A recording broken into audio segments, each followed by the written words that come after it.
ভারত থেকে নেমে আসা ঢলে বাংলাদেশ স্মরণকালের ভয়াবহতম বন্যার সম্মুখীন হওয়ার পর থেকে বড় ধরনের সাইবার হামলার মুখে পড়েছে ভারতের বিভিন্ন প্রতিষ্ঠানের ওয়েবসাইট।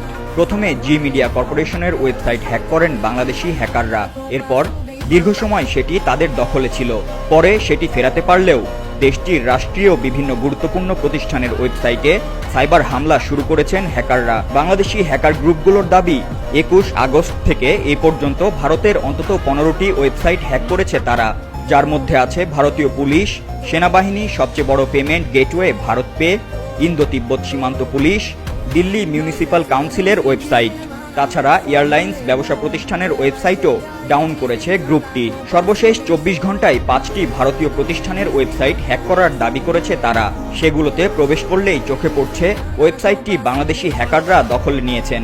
লেখা দেখানো হচ্ছে, আমরা ভারতীয় সাইবার স্পেস ধ্বংস করে দিব, ডম্বুর বাঁধ খোলা হলো কেন, বাংলাদেশের এই বন্যার জন্য ভারত দায়ী ইত্যাদি বার্তা।